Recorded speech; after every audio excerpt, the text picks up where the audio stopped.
The night before our wedding, my in-laws locked me in a hotel room and took my phone, smirking, "This is for his own good." I thought no one would find me, until the door burst open. My fiancé stood there, eyes blazing, and whispered, "I knew they'd pull something like this." What happened next left his family screaming. I never thought something like this would happen to me. I hear about controlling in-laws. I read those horror stories online. But I always thought, wow, at least I don't have to deal with that kind of nightmare. Then, the night before my wedding, I learned just how far some people are willing to go to get what they want. And what they wanted was me gone. My name is Julia. I'm 29. I live in Chicago, Illinois. I was supposed to get married last weekend. To the love of my life. To the only person in his family who actually respects me. His parents? Different story. His mother, Deborah, is the type of woman who thinks nobody is ever good enough for her son. His father, Mark, follows her lead like some sort of business partner instead of a husband. They're the kind of people who smile at you while their words cut you down. The kind that act supportive while quietly waiting for you to fail. For the longest time, I ignored the red flags. The comments. The accidental exclusions from family events. The way Deborah always told Daniel, "You could have any girl you want." It was annoying, but I figured they'd get over it eventually. Then came our wedding weekend. We chose a beautiful resort in Lake Geneva, Wisconsin. Daniel and I wanted something simple, elegant, and small. My parents were on board. His extended family was thrilled. His parents? Cold. Distant. They didn't even pretend to be happy. And the night before our wedding, I found out why. Tradition says the bride and groom spend the night apart, so I was staying in a separate hotel room. I was exhausted. The day had been packed with last-minute planning, a rehearsal dinner, and the usual chaos of a wedding weekend. By the time I got to my room, I just wanted to crash. But the second I stepped inside, something felt off. At first, I couldn't figure out what it was. The room looked normal. Bed neatly made. Curtains drawn. Everything in place. Then, as I set my purse down, I realized my charger was missing. I always keep a charger in my purse. Always. But it was gone. I frowned, digging through my bag. Then I reached for my phone to text Daniel. That's when the door clicked shut behind me. I turned. And standing there, blocking the exit, were Deborah and Mark. They were smiling. "Sit down," Deborah said. I laughed. "Excuse me?" Mark stepped forward. "We need to talk." I took a step back. "Whatever you need to say, you can say to me outside." Deborah sighed, shaking her head like I was some misbehaving child. "Julia, this is for his own good." And then, she pulled my phone out of her pocket. I froze. How did she? I looked at my purse. My phone had been inside it. I was sure of it. But now it was in her hands. A sick feeling settled in my stomach. "You don't belong in this family," Deborah said softly. I stared at them. My heart was hammering. What the hell is this? Mark closed the door. Locked it. Oh! Oh shit.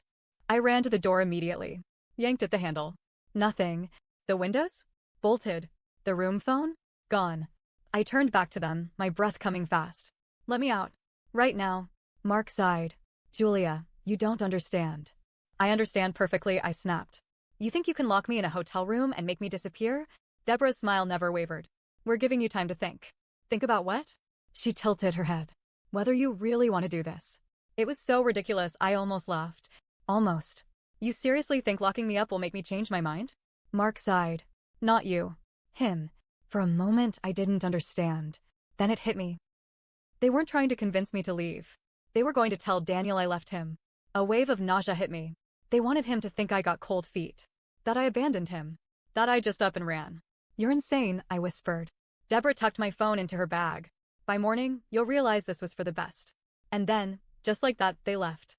I lunged for the door as it shut. Pounded my fists against it. Screamed. Nothing. I was trapped. For the first few minutes, I was in shock. This couldn't be real. Things like this don't happen. Not in real life. Then the panic hit. I searched the entire room. Checked the vents. The air ducts. I even tried forcing the lock open with a hotel pen. Nothing worked. I had no phone. No way to call for help. No way out. I ran to the window. Looked outside. I was on the 3rd floor. Jumping was out of the question. I went back to the door. Kicked it. Pounded it. Screamed at the top of my lungs. Nobody heard me. Or if they did, they ignored it. Minutes passed. Then an hour. And then, the lock turned. The door burst open. And standing there, breathing hard, eyes blazing, Daniel. He was furious. But not at me. "They told me you left." His voice shook with rage. "They said you changed your mind." I ran to him. They locked me in here. His jaw clenched so hard I thought his teeth might break. He looked around the room, saw the missing phone, the bolted windows, the untouched bed. Then he turned and saw his mother standing behind him. Deborah's face was pale. Mark appeared beside her, mouth open, like he was going to start damage control. Daniel spoke first. "You locked my fiancé in a hotel room the night before our wedding?" Neither of them answered. His voice was quiet, dangerous. "Get the F***ck out." Deborah started stammering. We were just trying to." Daniel didn't let her finish. He reached for the door and slammed it shut in their faces. I stood there, breathing hard, my hands still shaking. Daniel had just shut the door in their faces. But I knew this wasn't over. Not by a long shot. I looked up at him. His fists were clenched, his jaw so tight I could see the muscles twitching. He was furious. I had never seen him like this before. "What did they tell you?" I whispered. Daniel let out a sharp breath, running a hand through his hair. "That you panicked. That you got cold feet and left. They said you didn't want to embarrass me by calling off the wedding in front of everyone." I stared at him. "And you believed them?" He flinched. "Just a little." "No, not really." Something felt off. Mom was acting weird. But then she showed me a text from you. My stomach dropped. "What text?" Daniel pulled out his phone. Showed me the message. It was from my number. "I can't do this. I'm sorry. Please don't come looking for me. I need to be alone." I felt sick. "That's not me." My voice was shaking. "I didn't send that." "I know." His voice was tight. But for a minute, I didn't know what to think. And then I saw my mom's face. He let out a bitter laugh. She was too happy. I swallowed hard. "They took my phone. They must have sent it themselves." His eyes darkened. "That's what I figured. So I went to your room. Knocked. No answer. I called your phone. Straight to voicemail. Then I went downstairs and asked the front desk for a key." I grabbed his arm. "Wait, they just gave you a key?" His face twisted. No, my heart pounded. "So how?" Daniel glanced at the door. Then back at me. I broke in. A loud banging on the door made me jump. "Daniel." Deborah's voice rang out, sharp and angry. "Open this door right now." He didn't move. Another bang. "Daniel, listen to me. She's manipulating you. She's trying to turn you against your own family." I let out a bitter laugh. Unbelievable. Daniel still didn't move. His eyes were locked on mine. "Daniel," Mark's voice now. Calmer. More measured. "We need to talk about this like adults." "Funny," Daniel said, voice dripping with venom. "Since you locked my fiancé in a hotel room like a kidnapper." Silence. Then Deborah's voice again. Desperate now. "You're making a mistake." Daniel exhaled slowly. Turned to me. "Do you want to talk to them?" I wanted to scream at them. But more than that, I just wanted to get the hell out of there. "No," I said. "I just want to leave." He nodded. Then he walked to the door, swung it open, and looked them both in the eye. "My fiancé and I are leaving. You will not follow us." His voice was calm. Ice cold. "And tomorrow? Don't bother showing up to the wedding." Deborah gasped like he had just hit her. "You don't mean that." "Yes," he said. "I do." Mark took a step forward. "Daniel, think about what you're doing." Daniel slammed the door in their faces.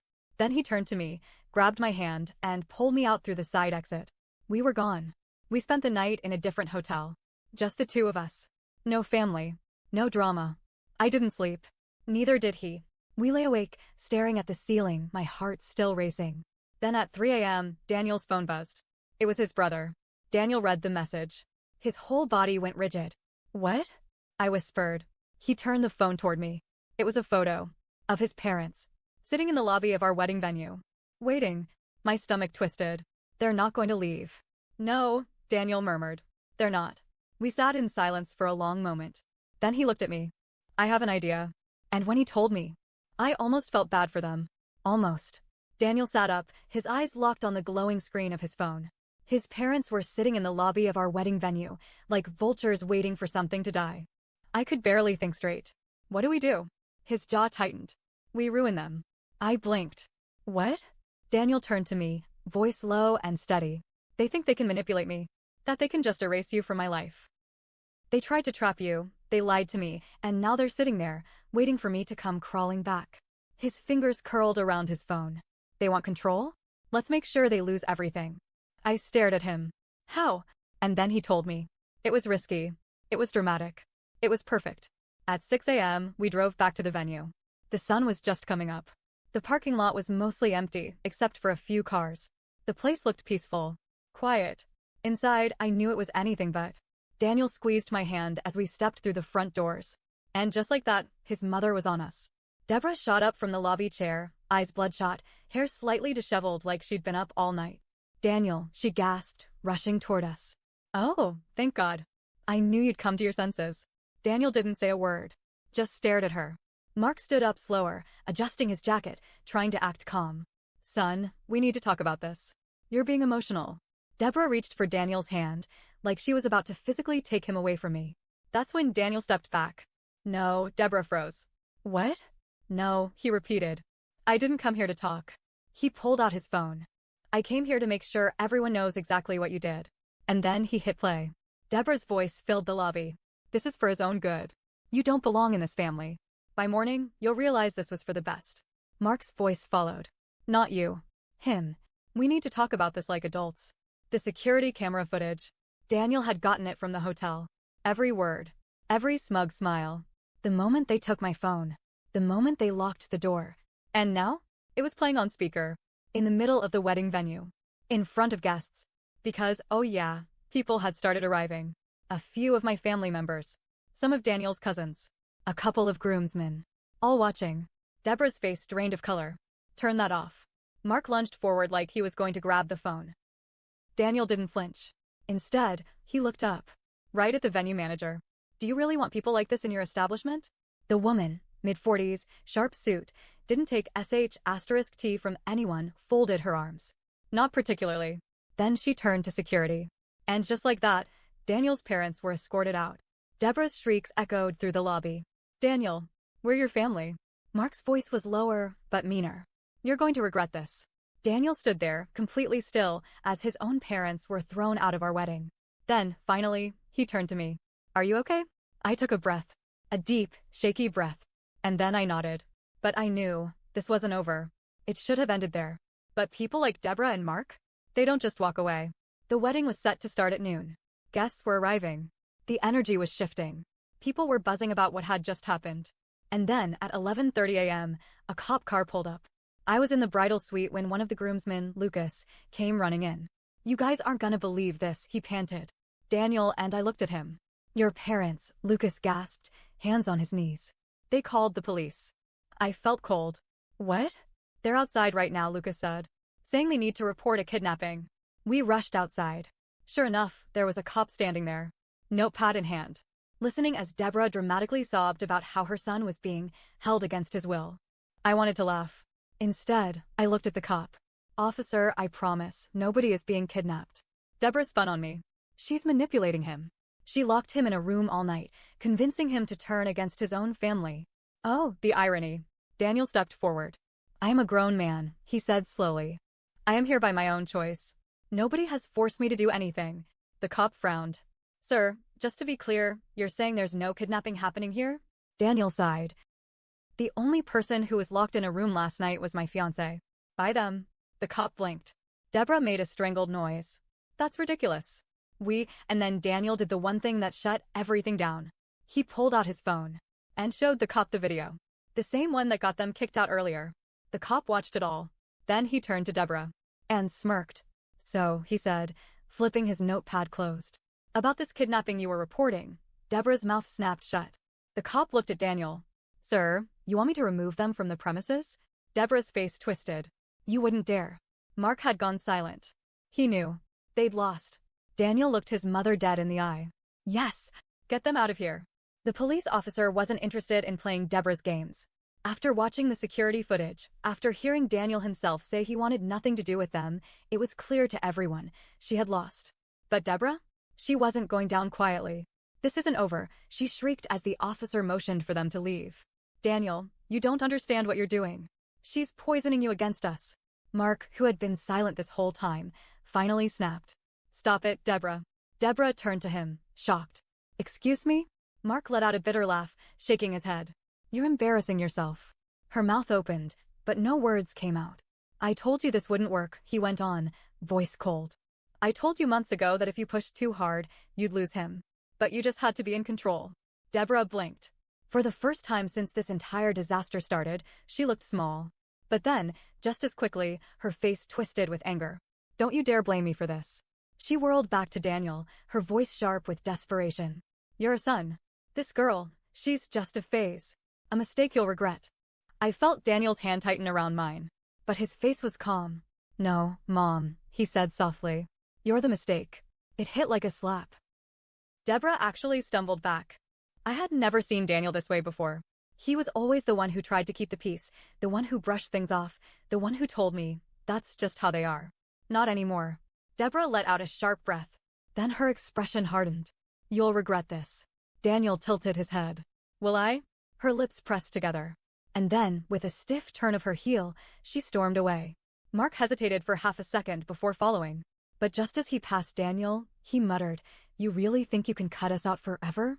Daniel didn't even blink. Watch me. And just like that, they were gone. The second they were out of sight, it felt like the entire venue exhaled. The guests who had witnessed the chaos started murmuring, whispering to each other. Some shook their heads. Others looked relieved. Then Daniel turned to me. Are you okay? I was shaking. My body's still full of adrenaline. My head still spinning from what just happened. But then I looked up at him, this man who had chosen me over them, who had stood up for me when it mattered most, and I realized something. For the first time all day, I felt safe. I nodded. Yeah, I am now. Daniel exhaled, like he'd been holding his breath for hours. Then, without another word, he pulled me into his arms. I closed my eyes, sinking into him. And then, from behind us, well, that was something. I turned to see Daniel's brother, Aaron. Unlike their parents, Aaron had always been neutral. Never got involved in the drama. Never picked sides. But now he looked different. Wow, he muttered, rubbing the back of his neck. They really lost their damn minds. I let out a tired laugh. Tell me about it. Aaron studied Daniel. You're serious about this, huh? About cutting them off? Daniel didn't hesitate. Yeah, I am. Aaron whistled lowly. Then he shrugged. Well, he said. If they're out, guess that makes you my only sibling worth talking to. I blinked. That was unexpected. Daniel raised an eyebrow. You're not going to defend them? Aaron snorted. Defend what? The fact that they kidnapped your fiancé and tried to ruin your wedding? No thanks. He shook his head. They've always been like this. This time, they just went too far. Daniel studied him for a long moment. Then, slowly, he nodded. Aaron clapped him on the back. Guess I'll see you at the ceremony then. And with that, he walked off, leaving us standing there. Daniel turned to me, eyes searching. Still want to get married? He murmured. I laughed. A real, genuine laugh. After everything, after all this insanity, he actually thought I'd have doubts? I reached for his hand, lacing our fingers together. More than ever. After all that, we still got married. And it was perfect. No tension. No stress. No toxic people lurking in the background, waiting to sabotage us. Just love. Deborah and Mark? Nowhere to be seen. They didn't call. They didn't try to show up. They were gone. And honestly, I didn't miss them. 2 weeks later, Daniel got a letter. From his parents. A last-ditch effort to guilt him. I expected something dramatic. A sob story. Some manipulation. But what did Deborah write? I hope you realize what a mistake you've made. You'll come crawling back. You always do. I read it once. Then I read it again. And then I laughed. Daniel did too. Because for the first time in his entire life, he was free. And he had nothing to go back to. Looking back, I should have seen this coming. The warning signs were there. But in a way, I'm glad it happened. Because it showed me who Daniel really was. Who he was willing to fight for.